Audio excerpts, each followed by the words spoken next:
Okay, આપણે કોઈ પણ વ્યક્તિને આપણા પેજમાં એક્સેસ આપવા છે તો આપણે કેવી રીતે આપી શકશું? તો એના માટે આપણે જોઈ લઈએ. બરોબર,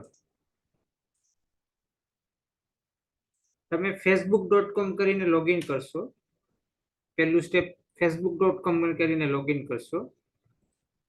ત્યારબાદ તમારે કોઈ પણ પેજમાં એક્સેસ આપવા માટે, સપોઝ મારા ડિજિટલ જીક્સ એક પેજ છે, એમાં મારે કોઈ વ્યક્તિને એક્સેસ આપવા છે કે જે મારા ફ્રેન્ડ છે. બરોબર, તો પેલું કે જે પેજમાં એક્સેસ આપવા છે એમાંથી આપણે સ્વિચ થશું. સ્વિચ થયા બાદ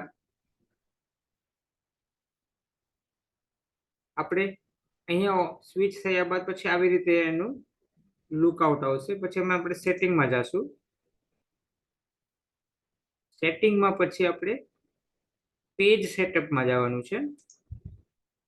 પેજ સેટઅપમાં પછી તમને અહીંયા રાઈટ સાઈડમાં પેજ એક્સેસ દેખાશે, ત્યાં આપણે વ્યૂ કરવાનું છે. વ્યૂ કર્યા બાદ પછી પીપલ વિથ ફેસબુક એક્સેસ, એમની અંદર એડ ન્યૂ કે કોઈ આપણી વ્યક્તિને એક્સેસ આપો, પછી નેક્સ્ટ સ્ટેપ કરવાનું છે. પછી તમારા જો કોઈ ફ્રેન્ડ તમારા જે એને એક્સેસ આપવું છે તો તમે એમને એક્સેસ આપી શકો. સપોઝ મારામાં ફ્રેન્ડ છે જિગ્નેશ અંટાલા કે જિગ્નેશ પંજે, મારે એમને એક્સેસ આપવા છે. તો આવી રીતે ગીવ એક્સેસ કરી ફૂલ કંટ્રોલ ગીવ એક્સેસ. પછી અહીંયા મારું જે ફેસબુક નો જે પાસવર્ડ હશે એ મારે નાખવાનો રહેશે. પછી હું કન્ફર્મ કરીશ તો અમને એક્સેસ જતા રહેશે.